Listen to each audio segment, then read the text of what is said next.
दोस्तों, एक बार फिर से कल जैसा आपका पेपर था उससे 20 ही पेपर आया है।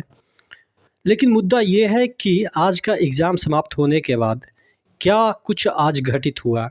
जैसा कि कल रेलवे ने वार्निंग दी थी कि आपको रिपोर्टिंग नहीं करनी है। रिपोर्टिंग का मतलब एनालिसिस नहीं करनी है, वहाँ पे जाके सेंटर पे इस तरीके से अ, ऐसा कुछ काम नहीं करना जिससे कि न्यूसेंस पैदा हो। ठीक है, उसी सिलसिले में पटना से एक यूट्यूबर को इसी सिलसिले में उठा लिया गया और उसके बाद अभ्यर्थियों की भी हो सकता है कि उस पे कार्रवाई हो, चूँकि अभ्यर्थी भी क्वेश्चन बता रहे थे, ऐसा ऑन कैमरा देखा गया है। डिटेल में बात करेंगे, चैनल पे नए हैं तो सब्सक्राइब कर लीजिएगा।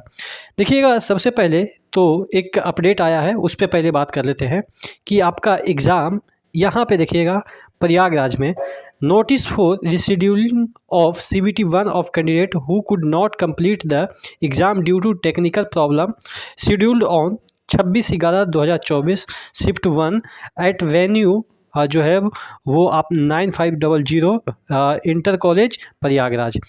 कुछ टेक्निकल ग्लिचेज आए जिसकी वजह से इन सभी रोल नंबर को ऐसा बताया जा रहा है कि आपका एग्ज़ाम फिर से रिशेड्यूल किया जाएगा। और रिशेड्यूल की मैं बात कर लेता हूँ कि कितने दिनों के अंदर इनका एग्ज़ाम होगा। कम से कम आप यकीन मानो 10 से 15 दिन तो लगेगा ही। पिछली बार हम लोग का जब रिशेड्यूल हुआ था, हम लोग के सेंटर पे टाइपिंग जब मैं NTPC का देने गया था, तो इतना व्यवस्था ख़राब था जिसकी वजह से कभी सिस्टम काम नहीं कर रहा था, तो फिर से वो रिशेड्यूल हुआ था और तकरीबन 15 दिन बाद हमारा एग्ज़ाम हुआ था। तो उसी तर्ज पे आपको मैं बता रहा हूँ कि कम से कम 2 सप्ताह तो लगेंगे। जितने बच्चों का रिशेड्यूल हो रहा है एग्ज़ाम, उनको मिनिमम 2 सप्ताह का और भी टाइम मिल जाएगा। क्या इससे लॉस होगा? टाइम एक्स्ट्रा मिलेगा तो? लॉस तो बिल्कुल नहीं होगा, फ़ायदा ही जहाँ तक होगा। हाँ, लॉस आपके मेंटल स्ट्रेस का होगा कि आप आज आपका एग्ज़ाम हो जाता तो फ्री हो जाते, लेकिन जब तक नौकरी नहीं लगती है आप कभी कह नहीं सकते हैं कि हम फ्री हैं। तो एक स्ट्रेस बना रहेगा कि हमारा एग्ज़ाम अभी नहीं हुआ है, हमारे एग्ज़ाम देना है। लेकिन एक फ़ायदा आपको ये है कि एग्ज़ाम सभी पता चल जाएगा, पैटर्न क्या पूछ रहा है क्वेश्चन। हाँ, वो अलग बात है कि अब ऑनलाइन बहुत कम पता चलेगा, पता चल ही जाएगा। कुछ ऐसे यूट्यूबर मिलेंगे जिसके बारे में हम चर्चा ही कर रहे हैं, वो ज़बरदस्ती आपसे इंटरव्यू लेंगे ही लेंगे और वो पब्लिश करेंगे, चूँकि उनके पास तो और कोई काम है नहीं, ना ही कोई जॉब है, ना ही कोई काम। वो तो माइक उठा के आपसे क्वेश्चन पूछेंगे और वो दूसरे को देंगे। आपका क्या फ़ायदा होगा? आप उससे ग्रैब कर लीजिएगा जितना भी क्वेश्चन पूछा जा रहा है, लेकिन जो इंटरव्यू दे रहा है उस बच्चे का लॉस होना ही है।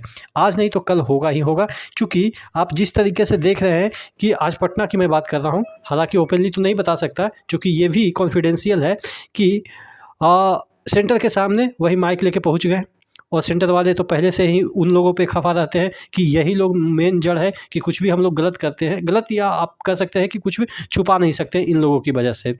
हालाँकि ये गलत है कि अब गलत क्या है, सही क्या है, वो उस मैटर पे हम नहीं जा रहे हैं।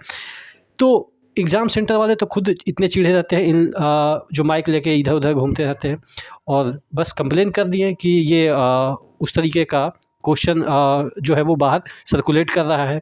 तो इस वजह से उन पे तो FIR हुआ ही और वो कुछ बच्चों का इंटरव्यू तक ले रहे थे, वही कि क्या क्वेश्चन आया, कैसा क्वेश्चन आया, किस तरह के क्वेश्चन पूछे जा रहे हैं। तो शायद बच्चों को भी हो सकता है डिटेन किया जा सके या उस पे भी कार्रवाई किया जा सके। तो मैं आपको बता रहा हूँ भाई, आप किसी को इंटरव्यू देके क्या आपको कोई 10 रुपया देता है क्या? कोई यूट्यूबर नहीं देता है ना, वो अपने फ़ायदे के लिए इंटरव्यू लेगा, ठीक है? तो और देखिए, बच्चे को एक यूनिटी बना के रखनी चाहिए।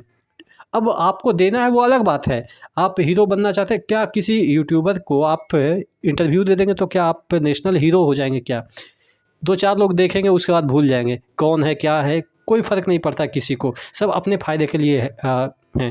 तो मैं हमेशा सजेस्ट करता हूँ कि आप यूट्यूबर के चक्कर में ना पड़ें, रिव्यू मत दीजिए, चूँकि आपकी लाइफ़ है, कभी एक ठेस पे भी पहुँचेगी ना तो कोई यूट्यूबर आपको बचाने नहीं आएगा, ठीक है? कोई टीचर नहीं बचाने आएगा।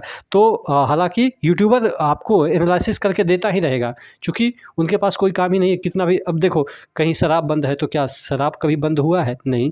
कोई भी मर्डर करना अलाउ नहीं है, इल्लीगल है। कभी मर्डर बंद हुआ है, नहीं हुआ है। तो इस तरीके का एनालिसिस बंद कर दिया है रेलवे ने। तो क्या एनालिसिस बंद कर देगा यूट्यूबर? नहीं करेगा, कहीं न कहीं से होता रहेगा और फिर बाद में उनमें कार्रवाई होगी। लेकिन यूट्यूबर के चक्कर में आप अपना मतलब कि अपना लाइफ़ क्यों जोखिम में डाल दे रहे हैं? ठीक है? तो आप बचिए इस तरह की कार्रवाई से।